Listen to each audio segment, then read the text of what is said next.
The wind on New Terra had a strange kind of silence, one that only existed at the edge of known space where nature still ruled and machines simply tried to keep up. The colony had grown over the last decade from scattered domes and prefab shelters to a living, breathing town with real families, children, schools, gardens, and hope.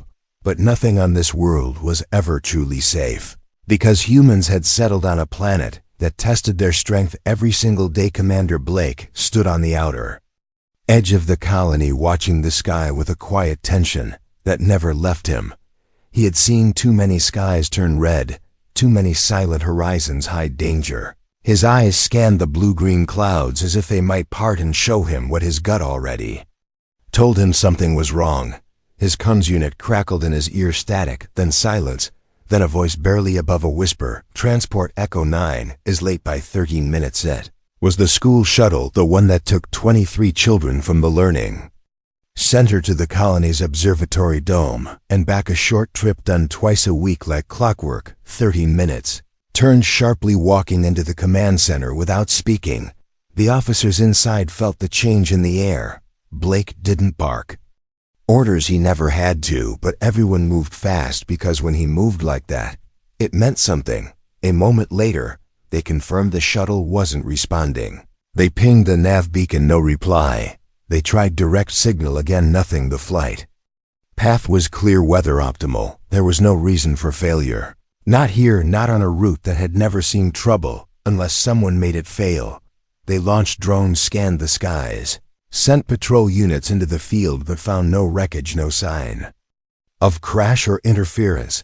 Blake stared at the empty screen that showed the last location before the shuttle vanished. Not crashed, not destroyed, just gone. His fists clenched slowly, not in panic, but in certainty. He had seen this pattern before, not here, not on this world, but on another where predators didn't hunt for food but for control. They tested boundaries, stole the vulnerable to see if fear would do the rest. They believed strength could be measured by who hesitated first, and in their minds humans always hesitated. But that was because they didn't understand where humans came from. Earth was classified as a death world, not just for its violent weather or deadly wildlife, but because of what it bred inside those who survived it. Humans didn't thrive because Earth was kind. They thrived because it was cruel, and in that cruelty they learned endurance, strategy, and wrath. The COMS unit chirped again, and a new voice came through, one they hadn't heard before. We have your young. They are alive for noun. Oh, name, no species, no demand. Just a statement, cold, detached, not even threatening, as if the speaker believed this act would paralyze the humans, break them, make them kneel to avoid further loss. But they were wrong. Blake stared at the screen, his voice steady, and even as he gave the order, lock down the colony, recall every off-world ship, seal the perimeter, bring up defense grids, get me the files on Dravari movement in this sector. Name came from memory, not intelligence. The Dravari, a predatory species that viewed diplomacy as a tool for the weak. They moved in silence, struck from the dark, and believed they were apex, because they hunted others who couldn't fight back. But they had never touched human young before. Blake called for a meeting, not with generals or ambassadors, but with colonists, engineers, farmers, and teachers, because the children weren't protected by soldiers alone. They were protected by everyone. And when one of them was taken, all of them would. Answering mechanic named Jules offered his rigging tools for ship modification. A retired pilot named Mason opened the emergency hangar without asking permission. A nurse named Leon volunteered to run supplies for the rescue team, and an old miner named Holt handed Blake a piece of metal sharp as a blade and heavy enough to crush skulls, saying it was forged from New Terra's core and built for payback. Team wasn't trained for war, but they didn't need to be. They were trained by life. And life had never been easy that night under the pale sky of New Terra. While the stars remained still and cold, a small fleet of human ships lifted into orbit. Their engines glowed with quiet fury, their weapons silent for now, but ready. The children had been taken. The predators thought they could spark fear, but what they had truly done was light a fire born on a death world, a fire that would not stop until every Dravari ship in this sector was ash, every cage shattered, every threat silenced, and at the center of that fire stood a man who had tried to live in peace, who had built homes instead of breaking them, who had planted gardens instead of burying bodies. But now he would become something else again, because the Dravari had forgotten what Deathworlders really were. They would remember soon, and this time there would be no warning, no mercy, no retreat, just the response of a species forged in fire and shaped by loss. They were coming, and they would not stop. The Dravari ship floated in the void like a shadow made of metal, a predator cloaked in silence, drifting near the rings of a dying gas giant, its massive form hidden from the usual patrols and sensors. Inside its cold chambers, rows of observation cells flickered with dim red light where the human children sat huddled together. None of them cried, none of them screamed. They had whispered to each other during the journey, held hands, exchanged glances, reminded one another to breathe, to stay calm, to remember the things their parents taught them. The Dravari guards moved with slow precision, tall scaled figures with armor that gleamed like whetstone. Their eyes were sharp and expressionless, studying the children as if they were not alive, not feeling, just specimens. Strange creatures from a world they had long underestimated. To the Dravari, this was not an act of war, it was an experiment. They had watched humanity from afar, seen their growth across the stars, observed their tendency to form colonies, to care for their young, to protect their weak. The Dravari believed in dominance. Through fear, they had crushed other species with ease because those species begged, pleaded, submitted. The Dravari expected the same now, but something began to feel different.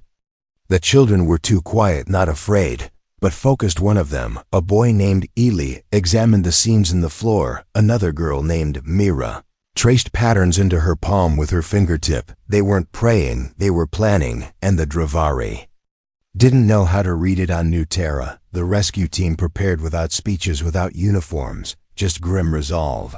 Blake walked through the hangar as ships were being fitted for deep space operations. Miners adjusted fuel lines, technicians rigged stealth modules, scavenged from old cargo haulers, and farmers loaded crates of tools that would be turned into weapons if needed. The plan wasn't perfect. It didn't have to be. Blake wasn't aiming for a clean extraction. He was preparing to enter the belly of a beast, rip out what belonged to them, and burn everything else. The coordinates came from a fragmented pulse intercepted by an old deep signal satellite, barely functioning but enough to catch a trace of where the Dravari had gone. They had hidden near the dying gas giant because they thought humans wouldn't search a place so volatile, but again they miscalculated. The fleet jumped through space, not with the thunder of armies, but with the silence of wolves. Their approach calculated, timed with the orbit of the planet to use the radiation burst as cover, while Blake studied the layout of the enemy ship based on old Dravari blueprints gathered from forgotten archives of early encounters. He didn't trust them completely, but he understood one thing well enough: predators didn't change their habits. The Dravari observed the children without understanding why. One of the girls was using loose fabric from her uniform to braid wire she had torn from the corner panel. The smallest child had removed a nail from a bench and hidden it in her boot. The guards didn't react, assuming these actions were harmless, too small to mean anything. Didn't understand human children on Earth. They built forts in backyards, ran barefoot across thorns, climbed mountains before they learned multiplication. They scraped knees, broke arms, got back up and laughed again. They didn't need weapons to resist, they needed time and opportunity. Inside the Dravari command deck, one of the lieutenants voiced mild concern, asking if perhaps this species was not as passive as they expected.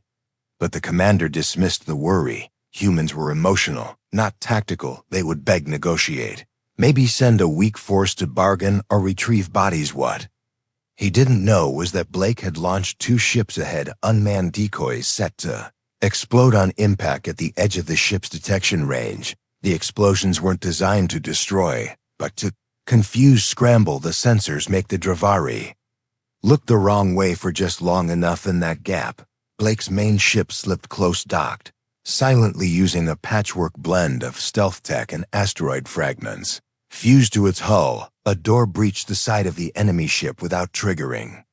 Alarms and 6 humans in pressure armor moved like shadows through the maintenance corridors.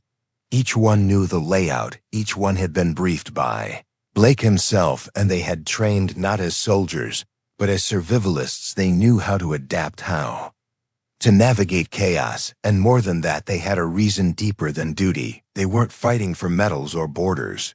They were fighting for their children. Blake's heartbeat never changed as he moved through the corridor. His mind cataloged every sound, every shift of metal, every hiss of pressure vents. His hand held a pulse rifle modified to discharge with no noise. The barrel, wrapped in ceramic to avoid glare, reached the chamber where the children were kept, saw the guards through the small surveillance slit, saw the kids sitting perfectly still, almost like they were waiting, and they were. Blake tapped the door twice with his knuckles, and one of the children immediately stood up.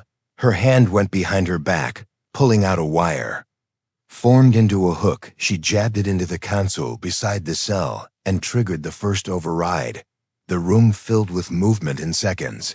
The children ducked, the guards turned confused, the door burst open, and Blake's team rushed in. The fight was fast, brutal, and silent. One guard's head slammed into the wall, another went down from a blade driven into the soft gap between armor plates. The children didn't scream, they followed instructions Blake had sent through encoded pulses days ago. Be ready when you hear the knock, trust the plan. And now they were ready with the children secured. Blake knew it wasn't over. They were still deep in enemy space, still inside a ship that carried hundreds of hostile beings, but something had shifted. The Dravari had seen fear before. Now they would see fury, and they would understand what it meant to take something from Deathworlders. Humans didn't just take back what was stolen.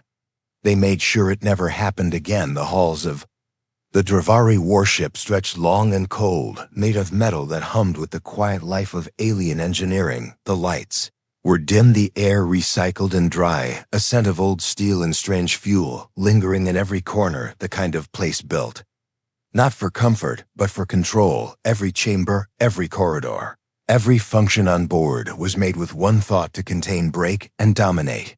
Those who were not Dravera. Blake moved ahead of the group, checking the path with practiced eyes, each step slow and soundless, his armor absorbing the vibrations of movement. The children followed close behind, silent but alert, trained now by instinct, not drills. They had memorized the way back, not because someone taught them, but because they had learned fast that memory could mean survival. Mayra, who had been the quietest of the group, now walked with a calm purpose. She carried the small bundle of wires and a sharp piece of metal that had once been part of a wall panel and now served as her makeshift tool. She whispered to Ile as they passed another maintenance junction, explaining how the conduits above them were linked to emergency cooling systems. If rerouted, they could overheat the main reactor, not to destroy it yet, but to cause alarms, force chaos by time. These children were not trained agents. They were not enhanced soldiers. They were just young minds raised on a death world where every instinct was sharpened by the reality that life was not given, it was defended. Far behind them, deeper in the ship, the Dravari command began to realize the breach was not a glitch or a decoy, but a real threat. Cameras were going dark, systems were lagging paths, rerouting themselves in ways that should not be possible. Guards reported missing patrols, unexplained power surges, strange behavior in the human captives, who had now vanished from their cells. The commander of the ship issued a full lockdown, but the signal was delayed by nearly 40 seconds, a result of the sabotage done from within. What they had failed to see was that while they observed the children as specimens, the children had observed them too.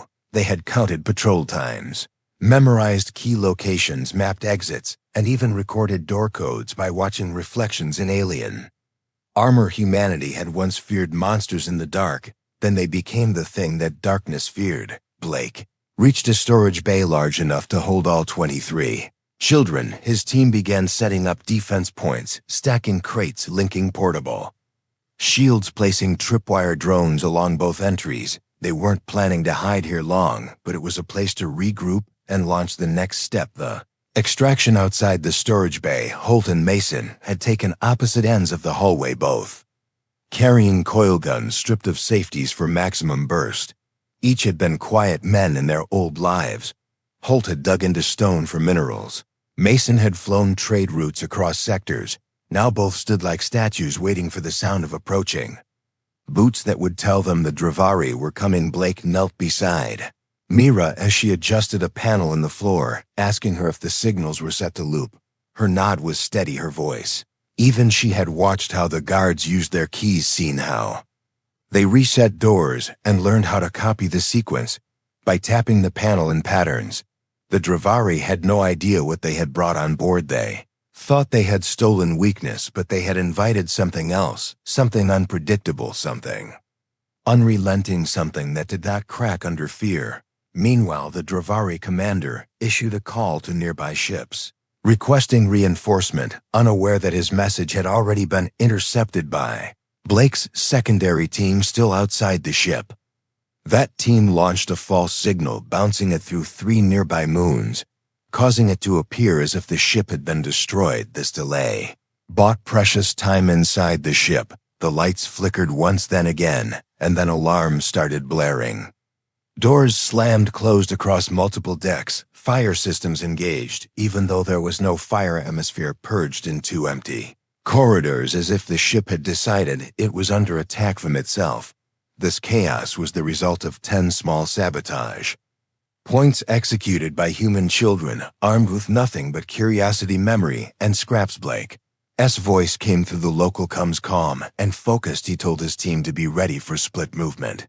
The extraction route had to change. The hangar was now under heavy guard, but there was another way, a forgotten cargo tunnel used for emergency launches. Only 1 shuttle remained, but it was enough. Elay helped reroute the tunnel locks. Mira triggered the false fire alert near the hangar to divert. The guards Holt and Mason held the hallway long enough to let the others slip away. The children moved in pairs, each led by a team member. Their steps still light, their eyes burning with a mix of fear and pride. The Dravari scrambled, trying to form defense lines, unsure where to send troops, confused by sensor feedback that said the ship was under internal siege by a force 10 times its actual size. They couldn't understand how things had spiraled so quickly, how their controlled hunt had turned into panic, how these so-called soft creatures had turned their own ship into a maze of resistance. They had misjudged the meaning of the word human. Blake watched as the last child entered the tunnel, then sealed the hatch behind them. He stayed at the access point, waiting until the signal came through that the shuttle was launched. When it did, he allowed himself a slow exhale, then turned toward the main engine corridor. He had one last task before leaving. A small package in his belt, crafted by Jules on New Terra, a fusion disruptor, with a time delay enough to disable the entire ship if placed close to the cooling core. Blake moved through the narrowing path toward the center of the engine deck, his thoughts not on revenge but on warning. This was not just about saving children anymore. This was about making sure no one ever tried this again. The Dravari thought they had taken something. They thought they had shown strength, but they had only awakened what humanity truly was when it was pushed, when it was wounded, when it was forced to rise. They had not stolen victims. They had summoned Deathworlders. Deathworlders never came quietly. Inside the heart of the Dravari ship, the air had turned hot. With rising pressure, the lights above flickered without rhythm as the energy grid fought to maintain stability. Blake moved through the tight corridors with slow purpose, his armor scratched by steel corners, his eyes fixed on the distant glow coming from the core chamber behind him. The echo of alarms mixed with distant movement. Boots' weapons shouting voices in a language he did not speak but could understand well enough. The ship was unraveling, and the Dravari were finally beginning to understand the mistake they had made. Blake reached the end of the corridor and paused, not because of fear, but because his plan had reached its most dangerous point. He pulled the small disruptor from his belt, the device simple, compact, its timer already set. He crouched and placed it beneath a junction where coolant veins crossed the energy spine of the core. Once it triggered, the reaction would not be immediate, but it would spread like fire through every system. The ship would not explode. It would Collapsed system by system, vent by vent, one failure after another, until the whole structure went dark. He turned and moved back toward the secondary launch deck where the children were, already in the emergency shuttle guided by Holt and Leon, who had reached them minutes earlier. Mira had taken control of the nav console, her fingers dancing across the screen faster than most adults could manage as she calibrated the launch path using the planet's gravity, well as cover for escape. Ele sat near the rear running diagnostics, making sure nothing could be tracked. The others sat quiet, holding hands, watching the door, waiting for Blake in the main corridors. The Dravari units tried to regroup their formations, shifting to surround and isolate the intruders, but the ship worked against them. Doors sealed unexpectedly. Cameras blinked out, lights turned red in random patterns. Emergency protocols triggered in zones where there was no danger. Their sense of control slipped away layer by layer. Blake passed through a storage bay and found Mason holding the line with one arm wrapped in cloth, soaked in blood, the other gripping his weapon tight. 3 Dravari lay on the ground in front of him, their armor cracked, split, or burned. Mason nodded once and moved without a word, joining Blake as they headed toward the last junction where the shuttle waited. Children heard the door unlock and saw them enter. Myra whispered something to Eli, then stepped back from the console. Blake walked to the front, looked over the controls, saw the route locked in clear and fast. One jump, and they would be beyond pursuit. He turned to look at the children, all of them now standing, eyes wide, not with fear but something older, something deeper, the kind of gaze soldiers carried after battles. They had been forced to survive. Blake spoke not to comfort them, but to anchor them. You did more than anyone asked. You remembered. You endured. You fought with what you had. That is what it means to be from Earth. No one replied. No one needed to. Outside the shuttle, more footsteps thundered down the corridor. The Dravari had regrouped. The door was sealed, but it would not hold forever. Blake looked at Mason, gave a nod, and Mason hit the launch button. The shuttle hissed as the bay opened to space. The stars stretched across the viewport as the vessel pulled away, its engines flaring bright. Inside the command center of the Dravari ship, panic spread as reports confirmed the shuttle's departure.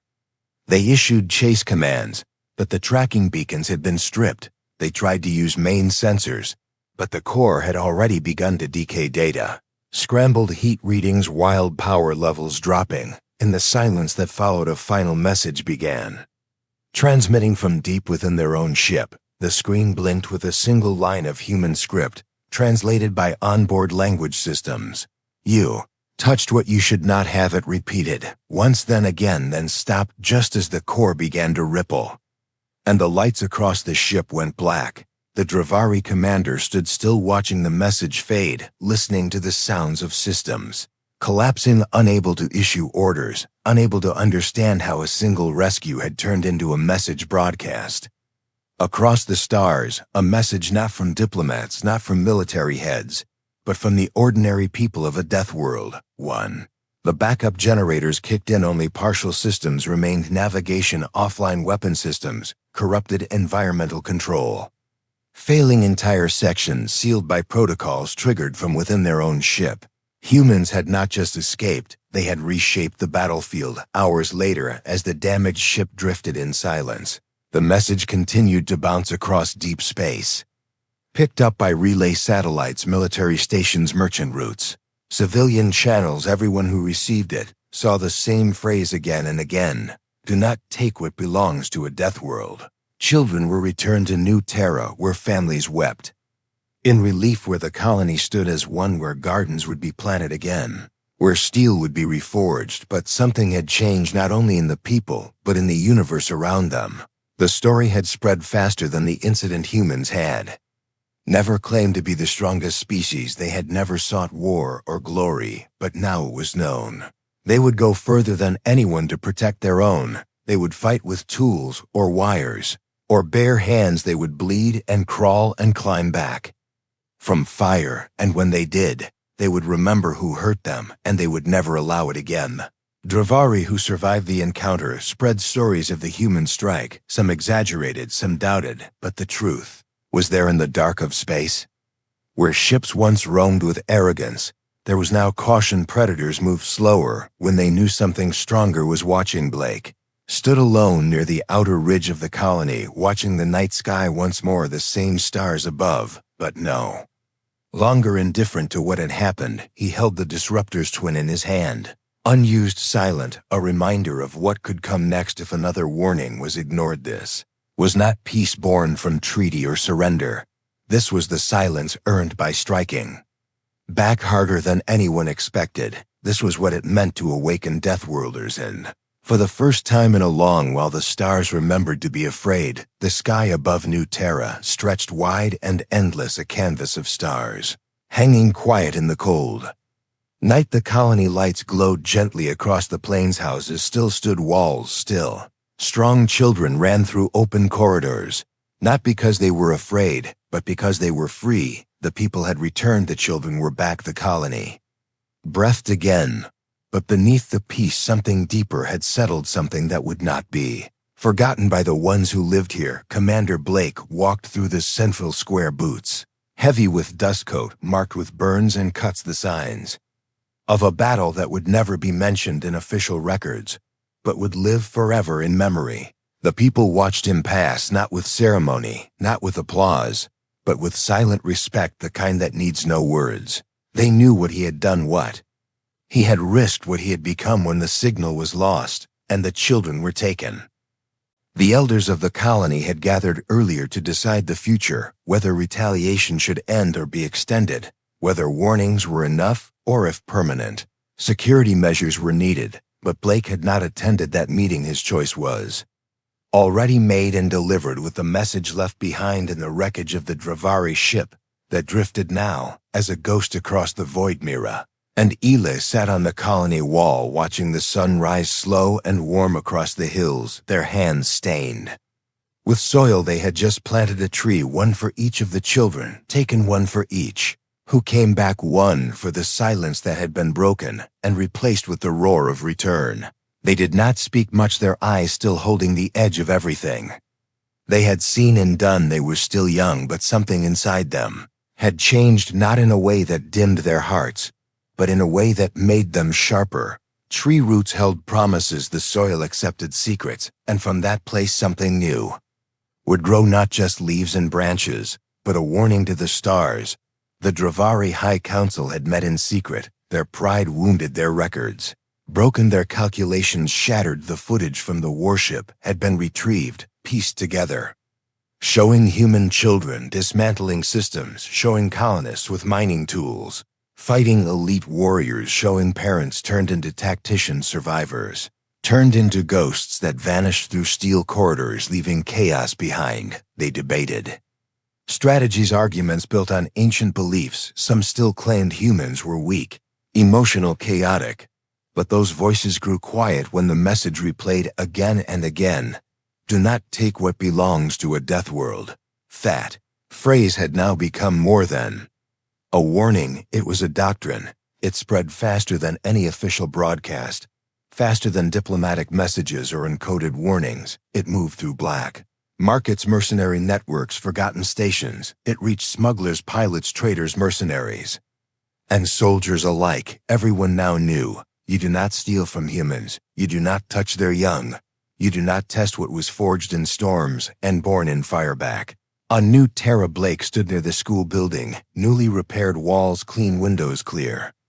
But inside, the air carried the echoes of footsteps running to safety, of small voices whispering plans in the dark, of courage growing quietly while fear tried to settle in. He placed a new panel at the entrance, a simple plate made from the same metal as the Dravari ship, engraved not with art or image, but with one line in bold, clear script: here returned the children of Earth. He said nothing after placing it, walked back through the main corridor, past the growing tree garden, past the open gates that looked out toward the mountain range beyond, where the wind whispered through the rocks and reminded the land that silence could return after Stormhold was working again deep in the tunnels, his hammer swinging with rhythm. Mason had taken flight again, this time running low-atmosphere cargo missions across the belt.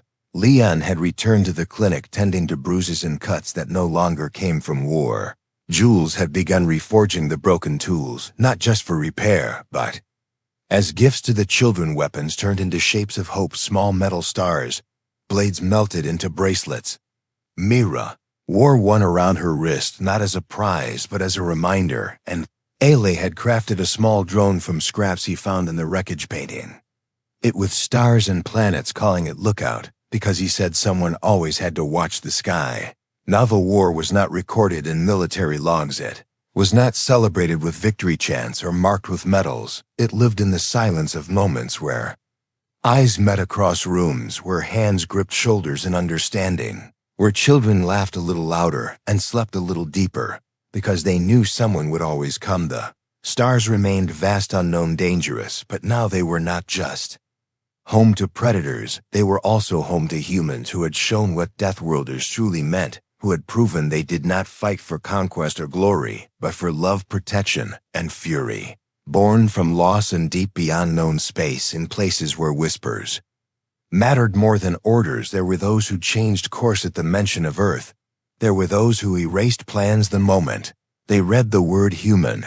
There were those who turned back when they heard what happened to the Dravari ship. Blake stood once more on the ridge of the colony, looking out over the valley, where the new trees bent gently in the morning wind, and behind him, children ran to school carrying books and hope across the ground that had once been marked by fear. He did not smile, but his eyes softened for a moment as he turned away from the horizon, because he knew what had happened was not revenge. It was not even justice. It was a promise kept by hands that built and protected and fought only when there was no other choice. The universe had seen what humans could do when pushed past the edge, and now it would remember, not in fear but in respect, because the predators who had taken the young learned too late what it meant to provoke the species that never let go, never stepped back, never forgot. And from that day forward, the name of Earth carried weight, not because of its power, but because of what it was willing to become when someone threatened what it loved. That was the end of the story, complete. Not in destruction, but in return, and the stars now watched carefully because they knew the Deathworlders were awake. The end.